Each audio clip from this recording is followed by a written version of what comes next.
Presque sans réel adversaire, Samia Suluhu Hassan devrait être réélu sans grande difficulté à la présidence de la Tanzanie. Son parti, le Chama Cha Mapinduzi, au pouvoir depuis l'indépendance en 1961, reste le grand favori des élections générales du 29 octobre prochain. En campagne, elle a appelé ses partisans à se mobiliser massivement.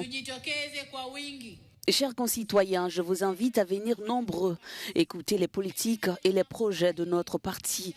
Vous pourrez ainsi prendre des décisions éclairées lorsque vous choisirez les candidats à la présidence, au Parlement et aux conseils locaux. Notre aventure continue et notre force réside dans notre unité, notre paix et notre solidarité sous la direction du Chama Cha Mapinduzi. Selon Amnesty International, depuis l'arrivée de Samia Suluhu Hassan aux affaires, la répression s'est intensifiée. Arrestations arbitraires, disparitions forcées et exécutions extrajudiciaires se multiplient.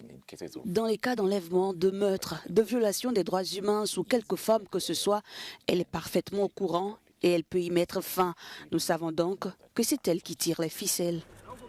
Officiellement, 17 candidats sont en lice pour le scrutin présidentiel, mais les principaux opposants ont été écartés. En début de semaine, John Heche, un responsable du parti d'opposition Chadema, a été arrêté. Tundu Lissu est devant les tribunaux, en prison pour trahison, un délit pour lequel il ne peut être libéré sous caution selon les lois tanzaniennes. Il s'agit d'un autre candidat à la présidence emprisonné pour un délit qui ne devrait pas le conduire en prison.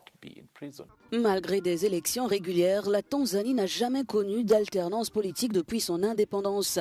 Selon Amnesty International, la situation actuelle révèle des signes de fragilisation du parti au pouvoir. L'opposition en Tanzanie se renforce, ce qu'il n'avait jamais envisagé, étant donné que le CCM est au pouvoir depuis longtemps.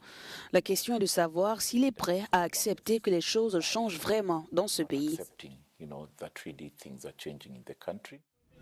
À quelques jours du scrutin, la liberté et les droits humains en Tanzanie semblent plus menacés que jamais.